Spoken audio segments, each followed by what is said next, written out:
दोस्तों, हम सब ने आज तक कई बार कुछ ऐसी जगहों के बारे में सुना है, समझा है, जिसके बारे में लोग कहते हैं कि रात में वहां मत जाना क्योंकि रात में वहां भूत रहते हैं। आई एम श्योर कि आप सब ने ऐसी किसी न किसी जगह के बारे में अपनी जिंदगी में जरूर सुना होगा। ऐसी ही कहानियों और मान्यताओं से भरा हुआ है यह देश।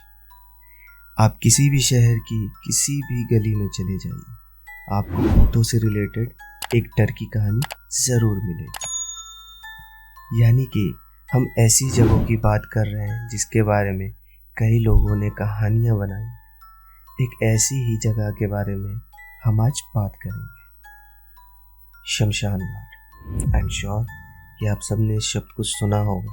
आई एम श्योर कि आप सब ये जानते होंगे कि शमशान घाट होता क्या है। अगर हम हमारी हिंदू संस्कृति की बात करें तो शमशान घाट एक बहुत ही इम्पोर्टेंट रोल प्ले करता है हमारी पूरी संस्कृति में। कहते हैं कि एक इंसान के पूरे जीवन का जो सफ़र होता है वो इसी शमशान घाट पर जाकर ख़त्म होता है, जहाँ उसे मुक्ति प्राप्त होती है, जहाँ से वो अपने जीवन का सारा कार्यकलाप छोड़कर परमात्मा को जा मिलता है। एक थ्योरी तो ये भी है जो ये बताती है कि भाई ये शमशान घाट जो है कितना महत्वपूर्ण है, कितना पाक है, कितना साफ है। लेकिन शमशान घाट का एक और भी साइड है और वो साइड है उसका हॉरर साइड। आप सब ने यानी हम सब ने अक्सर कई कहानियां सुनी होंगी कब्रिस्तान के बारे में, शमशान घाट के बारे में, ब्यूरियल ग्राउंड के बारे में। अलग अलग धर्म, अलग अलग मान्यताएं और अलग अलग कहानियां। शमशान घाट में रात को नहीं जाते, कब्रिस्तान से होकर रात को नहीं गुजरते। मैं सोचता हूँ कि ऐसा क्यों है। तो बात करते हैं आज के हमारे उस शमशान घाट के बारे में, जो कि शायद पहाड़ों के बीच में, जंगल के बीच में, नदियों के किनारे खो गया है। उत्तराखंड एक ऐसा राज्य जो अपने बेहद खूबसूरत पहाड़ियों, बेहद खूबसूरत जंगल और इन सारी चीज़ों की वजह से जाना जाता है। उत्तराखंड में एक छोटा सा कस्बा है जिसका नाम है बैजरो। बैजरो एक बहुत ही छोटा सा कस्बा है, बल्कि मैं कहूँगा मेरे ख्याल में वहाँ पर शायद 200-300 घर होंगे और सिर्फ एक सड़क है जो आपको एक जगह से दूसरी जगह पर कनेक्ट करती है और बीच में आता है ये छोटा सा कस्बा बैजरो। मैंने अपना सफ़र शुरू किया बैजरो। मैं ड्राइव करके जब बैजरो पहुंचा तब लगभग करीब शाम हो चुकी थी और शाम के करीब आसपास 4 या 5 बजे होंगे। मैंने वहाँ पर एक होटल ढूंढने की कोशिश की, लेकिन वह मुझे वहाँ मिला नहीं। तभी मेरी वहाँ पर एक लोकल गांव वाले से बातचीत हुई और मुझे अपने घर में जगह दी। रात में खाना खिलाया, हमने काफ़ी बातें की और मैंने उनसे पूछा इस शमशान घाट के बारे में। जो मुझे खबर मिली थी वो यह थी कि जो बैजरो के पास ही एक गांव है जिसका नाम है तंदोला। तंदोला में यह शमशान घाट है जो कि अब एक बियाबान है, उजाड़ हो चुका है और अक्सर यहाँ से रात में हॉन्टिंग्स की खबरें आती हैं। आसपास के गांव वालों में इस शमशान घाट को लेकर एक अजीब सा डर है। ऐसा माहौल बन चुका था ये शमशान घाट, अब लोग रात में उस रास्ते से जाने से कतराने लगे थे। ज़रूरत चाहे कैसी भी हो, कोई मेडिकल ज़रूरत हो या कुछ भी, लोग अब वह रास्ता चुनने से डर रहे थे। अब मुझे ये खबर मिली तो मैंने सोचा यार एक बार चलकर देखा जाए, पता किया जाए वहाँ पर है क्या। शायद मेरे वहाँ जाने से कोई एक सच्चाई बाहर आ सके और शायद वह सच्चाई इन गांव वालों की मददगार हो सके। जब मैंने उस गांव वाले से ये पूछा कि भाई ये शमशान घाट है कहाँ, तो उन्होंने मुझे बताया कि बैजरों से आपको ट्रैक शुरू करना पड़ेगा तंदोला की तरह। यह करीब 8 से 8.5 किलोमीटर का एक ट्रैक होगा, जो कि एक काफ़ी मुश्किल ट्रैक है, लेकिन आप 4-5 घंटे में वहाँ पहुँच जाएंगे। जब आप तंदोला जाएंगे तो तंदोला और बैजरों के बीच में, यानी कि बैजरों से करीब 4 किलोमीटर आगे तंदोला की तरफ रास्ते में शमशान घाट मिलेगा। मैंने उनसे और ज़्यादा जानने की कोशिश की, पर उन्होंने मुझे कुछ खास बताया नहीं। उन्होंने कहा कि बेहतर होगा कि आप तंदोला के गांव वालों से बात कीजिए, क्योंकि उनकी मान्यता के हिसाब से ये जगह हॉन्टेड है और जो कहानियाँ वो लोग हमें बताते हैं हम उन पर यकीन करते हैं। मैंने सफ़र शुरू किया। तंदोला के लिए यह ट्रैक वाकई मुश्किल ट्रैक था। एक सीधी खड़ी चढ़ाई थी, लेकिन थैंक गॉड कि रास्ता थोड़ा ठीक ठाक था। पगडंडियाँ थी जहाँ पर प्लेन मिट्टी थी। अक्सर क्या होता है कि जब आप पहाड़ों पर पत्थरों पर ट्रैक करते हैं तो वो ज़्यादा मुश्किल होता है। मैं उसी रास्ते से होता हुआ जा रहा था। पहले मैंने ये सोचा था कि मैं दिन में एक बार शमशान घाट रुककर वहाँ देखूंगा कि वहाँ दिन में माहौल कैसा है, या फिर मैं शमशान घाट जाऊंगा और अपनी इन्वेस्टिगेशन करके वापस आ जाऊंगा। लेकिन मैंने ये सोचा कि क्यों ना पहले मैं तंदोला जाऊं, वहाँ के लोकल गांव वालों से बात करूं, पता तो चले कि बात है क्या। मैं तंदोला पहुंच गया। करीब 3-4 घंटे का एक मुश्किल ट्रैक करने के बाद मैं वहाँ पहुँचा तो मैं बहुत थक गया था। मैं वहाँ दिन के 1 बजे के आसपास वहाँ पहुँचा था। मैं वहाँ गया और मैंने वहाँ बातचीत करनी शुरू की। मैंने उन्हें बताया कि मैं कौन हूँ और मैं क्या करता हूँ और मैं किस मकसद से यहाँ पर आया हूँ। 2:30 बज रहे थे दिन के। गाँव में चौपाल लगी थी और उस चौपाल में मुझे एक अच्छा सा लंच कराया गया। इस दौरान वहाँ पर मेरी बहुत सारे लोगों से बातचीत हुई। तब लोगों ने मुझे बताया कि जो शमशान घाट है असल में जानवरों का शमशान घाट है। जी हाँ, जानवरों का शमशान घाट। मेरे लिए ये एक बहुत ही अलग स्टोरी बन चुकी थी। अब मेरे लिए ये बिल्कुल नए तरीके का इन्वेस्टिगेशन बन चुका था। लोगों से भूत प्रेत, चुड़ैल, आत्माएं वगैरह वगैरह इनकी कहानियां मैंने सुनी, लिखी है, लेकिन एक ऐसा शमशान घाट जो जानवरों को शमशान घाट हुआ करता था, ये मेरे लिए थोड़ा सा नया और स्ट्रेंज भी था। एक ऐसा शमशान घाट जो कभी किसी ज़माने में जानवरों का शमशान घाट हुआ करता था और आज वो हॉन्टेड है कुछ जानवरों की आत्माओं से। मुझे ज़्यादा बातचीत करने पर पता चला कि ज़्यादातर वहाँ पर कुछ घोड़ों की आवाज़ें आती हैं। हालांकि हमें कुछ लोगों ने ये बताया कि वहाँ कुछ कुत्तों की आवाज़ें भी आती हैं। जब मैंने ज़्यादा जानने की कोशिश की तो मुझे ये कहानी से ये समझ आया कि अगर ये शमशान घाट यहाँ पर था तो इसे बंद क्यों कर दिया गया। सबसे पहले तो ये सवाल आता है, और ये शमशान घाट चालू किसने किया था। गांव वाले ये तो नहीं बता पाए कि ये शमशान घाट शुरू किसने किया था, लेकिन हाँ, उन्होंने मुझे ये ज़रूर बताया कि इसे बंद क्यों किया गया। गांव में एक आदमी हुआ करता था जिसके पास एक जोड़े घोड़े थे, एक नर और एक मादा। एक रात इन दोनों नर और मादा घोड़ों के ऊपर शायद कोई डिफेक्ट हुआ या कुछ हुआ या फिर कुछ भी हुआ। इस बात का जवाब तो गांव वाले भी नहीं दे पाए कि क्या हुआ था। उसके बाद ये घोड़े अपना अस्तबल छोड़कर जंगल में चले गए। अगले दिन सुबह जब मालिक की नींद खुली तो उसने देखा कि अस्तबल में घोड़े नहीं हैं। तो उसने एक बड़े लेवल पर तलाशी अभियान शुरू किया और गांव वालों ने मिलकर जंगल के आसपास इन दोनों घोड़ों को खोजने की कोशिश की, लेकिन वो दोनों घोड़े नहीं मिले। इस बात को करीब 3-4 दिन गुजर गए। तभी अचानक उनमें से एक घोड़ा अपने आप वापस आ जाता है। लोग उसका स्वागत करते हैं।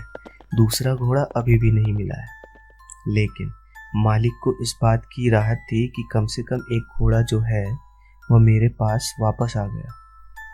जैसे ही वो घोड़ा गांव में वापस कदम रखता है, उसके तुरंत बाद कुछ दिनों के अंदर ही गांव में जानवर मरने लगे।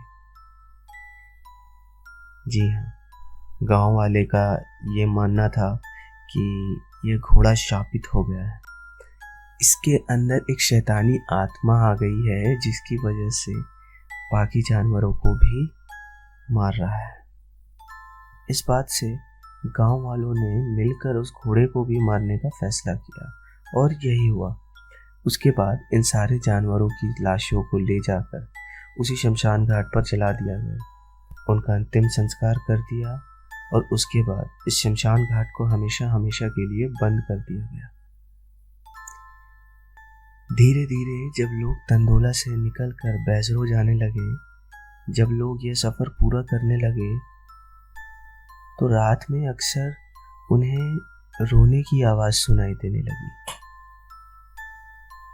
कई लोगों ने रात के करीब 2 बजे के आसपास घोड़े को सामने से देखने की बात कही कि मैंने देखा है कि यह वही घोड़ा था जिसे गांव वालों ने मार डाला था। ये कहानी अपने आप में थोड़ी अलग थी और मुझे बेचैन कर रही थी। ये सब जब मुझे पता चला तो मैं तो यह नहीं सोच पा रहा था कि मैं वहाँ जाऊँ या ना जाऊँ, लेकिन फिर भी मैंने ये फैसला किया कि मैं आज रात वहाँ रुकूंगा और देखूंगा कि क्या होता है। इस पूरी कहानी के साथ मेरा लंच ख़त्म हुआ और करीब 3-3:30 बज रहे थे जब मैंने गांव वालों से विदा ली और वापस अपना सफ़र शुरू किया इस शमशान घाट की तरफ। मिट्टी वाला रास्ता था, थोड़ा फिसलन भरा था, इस कारण पहाड़ों से शाम के वक्त नीचे उतरते हुए पैर जमा जमा कर चलना था और ऐसी सिचुएशन में स्पीड स्लो हो गई थी और इसी स्लो स्पीड के साथ में करीब 6:15 या 6:30 बजे वहाँ उस शमशान घाट पे पहुँच गया।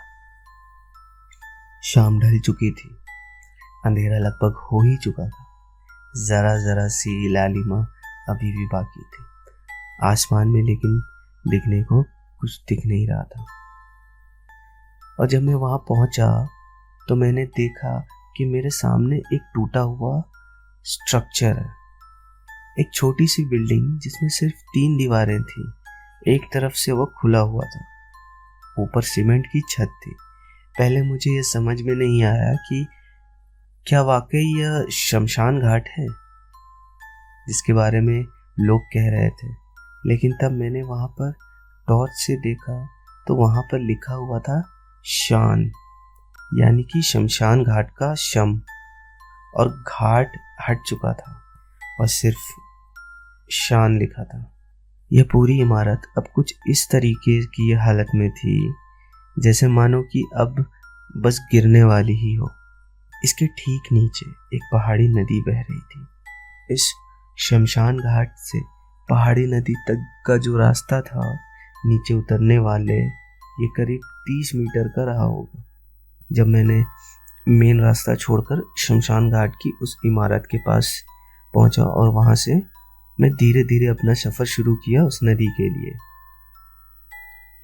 रास्ते में घनी झाड़ियाँ, घास, ये सब थे और मैं बार बार उनके ऊपर पैर रखकर जा रहा था। कुछ आवाज़ भी ऐसी आ रही थी जिसके बारे में थोड़ा थोड़ा अनिश्चित था। हाँ, ये हॉन्टिंग से रिलेटेड कोई आवाज़ नहीं थी। ऐसा होता है झाड़ियों में, और झाड़ियाँ भी थोड़ी गीली थी। जब आप किसी सुनसान जगह पर चलते हो तो अक्सर ये लगता है कि आपके पीछे कोई है और आप बार बार मुड़कर पीछे देखते हो। बस कुछ ऐसा ही मेरे साथ भी हो रहा था। मैं बार बार पीछे मुड़कर देख रहा था, लेकिन वहाँ कोई नहीं था। ये पार करते हुए मैं नदी के पास पहुँचा। नदी की जो धारा थी एकदम नॉर्मल स्पीड में थी, जैसे कि एक पहाड़ी नदी होती है। पहाड़ी नदी में बहुत सारे बड़े बड़े पत्थर थे और पानी जो था वो उन पत्थरों के ऊपर गिरता हुआ नीचे की ओर जा रहा था। यानी उस जगह पर इस नदी की आवाज़ जो थी वो बहुत तेज़ थी। अगर आप ऊपर के रास्ते से भी गुजर रहे हैं तो उस नदी की आवाज़ साफ साफ आपको कानों पर जाएगी। और जैसे जैसे रात ढल रही थी वैसे वैसे वो आवाज़ बढ़ती जा रही थी, क्योंकि रात में पानी का जो बहाव होता है वो थोड़ा तेज़ हो जाता है और आसपास सन्नाटा होने के कारण भी आवाज़ ज़्यादा सुनाई देती है। मैंने देखा कि आसपास क्या क्या है, क्योंकि जब भी आप किसी इन्वेस्टिगेशन के लिए किसी जगह पर जाते हैं तो यहाँ समझना ज़रूरी है कि उसके आसपास क्या है, कैसी बिल्डिंग, कैसे लोग हैं, कैसे पेड़ पौधे हैं, कैसा पानी है, आवाज़ कहाँ से आती है, वगैरह वगैरह। आपको उसे जानना बहुत ज़रूरी होता है, क्योंकि रात में जब आप इन्वेस्टिगेट कर रहे होंगे तो आपको ही पता होना चाहिए कि आपके कानों तक पहुंचने वाली हर एक आवाज़ किस चीज़ की आ रही है।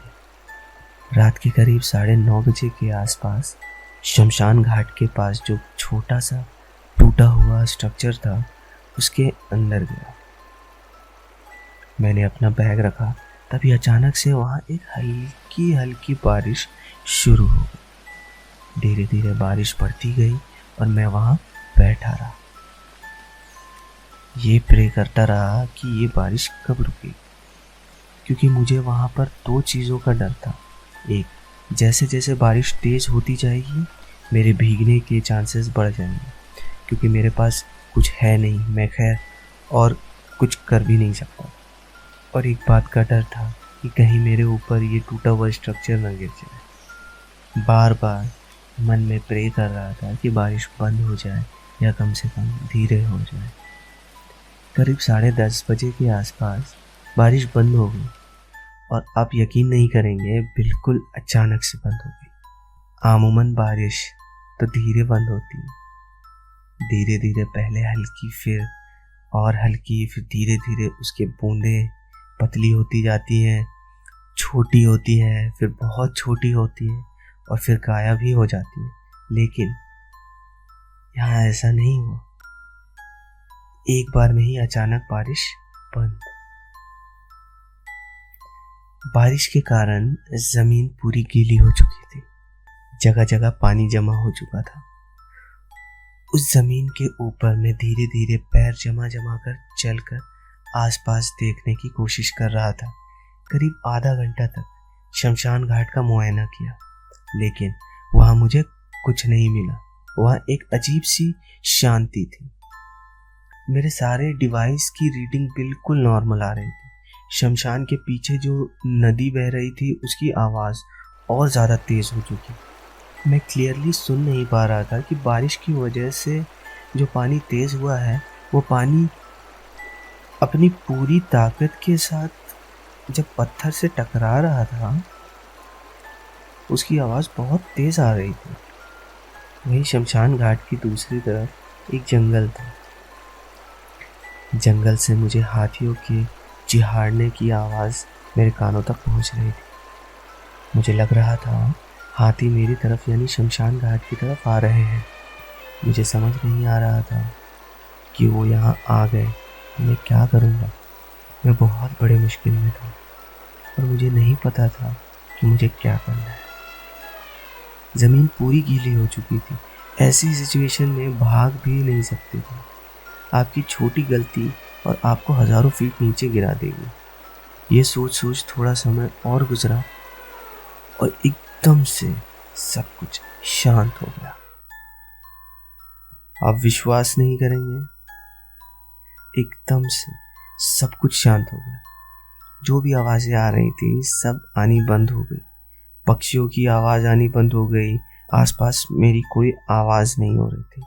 ये सब कुछ अचानक से हुआ। ये थोड़ा स्ट्रेंज था। जैसे ही यह आवाज़ बंद हुई मैंने तुरंत अपने इलेक्ट्रोमैग्नेटिक फील्ड के आसपास की रीडिंग उठाने की कोशिश की, लेकिन कुछ नहीं मिला। टेम्परेचर लेवल भी लेने की कोशिश की, लेकिन सब एकदम नॉर्मल था। और नाइट विज़न कैमरे के पास गया और उसको इंस्टॉल किया। जंगल की तरफ उसे देखना शुरू किया, लेकिन वहां भी कुछ नहीं था। ये शांति वैसी नहीं थी जो आपके मन में सुकून देती है। ये शांति वैसी थी जैसा सन्नाटा होता है, न जो आपके मन का सारा सुकून ले जाता है। आपका दिमाग हजारों किलोमीटर प्रति घंटे के हिसाब से भागने लगता है और यह सोचने लगता है कैसे इस जगह से, इस सन्नाटे से दूर जाया जाए। ये शांति अब सन्नाटा बन चुकी थी पूरी तरह से। शायद कहीं ना कहीं मेरे दिमाग पर भी ये सन्नाटा हावी हो रही थी। मेरे दिमाग में यही चल रहा था कि पूरी रात यहाँ रुकूं और सच जानने की कोशिश करूं, या मुझे यहाँ से निकल जाना चाहिए। इस पूरे सिचुएशन और कंफ्यूजन के दौरान अचानक से मुझे एक आवाज सुनाई थी। घोड़ा, जी हाँ घोड़ा। मुझे घोड़े की आवाज सुनाई दे रही थी, हल्की हल्की, और वो आवाज धीरे धीरे मेरे पास आ रही थी। इन आवाजों ने मुझे बिल्कुल स्थिर कर दिया था और मैं एक ही जगह पत्थर जैसे खड़ा था। आपने कभी 3D गाना सुना होगा। इसमें आवाज आपके कानों के साथ खेलती है, कभी लेफ्ट जाती है तो कभी राइट जाती है। यहाँ एग्जैक्ट यही हो रहा था, बस फर्क इतना था, यह सब कुछ इन घोड़े की आवाज के साथ हो रहा था। ये घोड़ा मेरे लेफ्ट में चल रहा है और कभी मुझे लगता घोड़ा मेरे राइट में चल रहा है। और तब आती है हिनहिनाने की आवाज, यानी कि घोड़े की बोलने की आवाज। एक जोर की आवाज आती है और पता नहीं क्यों मैं इस आवाज के साथ एक्शन में आ जाता हूँ और एकदम से मेरा ध्यान टूटा और मुझे लगा कि आवाज मेरे ऊपर से आ रही है, यानी कि उस रास्ते से आ रही है। मैं तुरंत उस तरफ दौड़ता हूँ। यह सब कुछ सोचते सोचते मैं दौड़ते हुए उस मेन रास्ते पर पहुंचा, लेकिन वहां पर कोई घोड़ा नहीं था। जी हाँ, घोड़ा तो छोड़िए, वहां कोई जानवर भी नहीं, और अब आवाज भी बंद हो चुकी थी। हाँ, आप ये कह सकते हैं जब तक मैं वहां पहुंचा तब तक कि घोड़ा वहां से जा चुका होगा। लेकिन जरा सोचिए, 40 फीट दौड़ने में कितना समय लग जाएगा आपको, और उतनी ही देर में घोड़े जैसा बड़ा जानवर कहाँ चला जाएगा। मैंने घोड़े को वहां आसपास चारों तरफ देखने की कोशिश की, चारों तरफ, लेकिन कुछ भी नहीं दिखा। मैं भागकर वापस शमशान घाट की तरफ गया। अंदर गया, मैं अपना बैग निकाल कर कुछ और टॉर्च निकालने जा रहा था, लेकिन तभी सब कुछ दोबारा शुरू हो गया। सारी आवाज वापस आना शुरू हो गई।